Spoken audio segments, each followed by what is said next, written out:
Y'all, I want to tell you a quick story. I hosted an LGBT film festival over the weekend. First of all, being in the same room with people watching art that changes lives is something I haven't experienced in a couple of years, so I was definitely attuned to that. And I'm sitting off to the side, so I had the advantage of seeing the relationship between the films and the people in the audience, and I looked in the audience and there are children in the audience. And the reason I'm getting emotional is because I didn't have that as a child.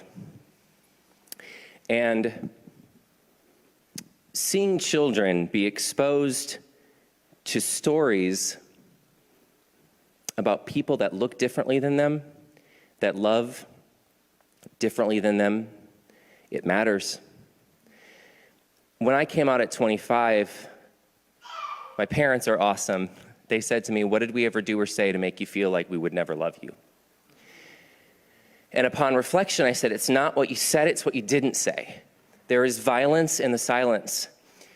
And to not be exposed to people that look differently than me, of different races, of different religions, of different spiritual backgrounds, of different ethnicities, of people that don't get married at the age of 24, of people that are not cisgender, of people that are not white, of people that are not monogamously married for 30 plus years, because the last thing a child wants is to feel different than the people they grow up with.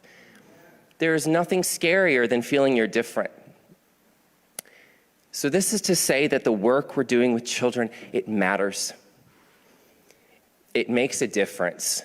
And if we sit with them for 30 minutes twice a month and say that you are loved because of who you are, there is a violent lie that is taught in most brick and mortar buildings of the church, and it's that you are not good unless blank. And it has to change, and it changes with us. This is not kumbaya, Jesus loves you, now go. This is a we see you and we celebrate you because of who you are. And yes, we have fun. Y'all are like, I don't know if I want to send my kid to, where are we? We're in God's house and we make a difference. And if you're wondering, this is all about babysitting, that's absolutely part of it, because y'all, I have no idea how you parent. It's exhausting. I used to be a substitute teacher, and I'm really good until lunch, and then I'm like, oh my God, It's exhausting.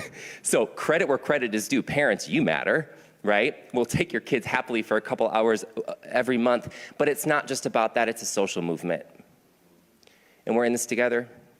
So if there's anyone that you think might benefit from this message, if there's anyone that you think this is a bleeding neck problem and I'm not gonna put a Band-Aid on cancer, I want to teach these children that they are good inherently because of who they are, then I am asking you to serve those children and to serve our future and to bring them here, because this is a message of love and all are welcome, not in spite of who they are, but because of who they are. Thank you.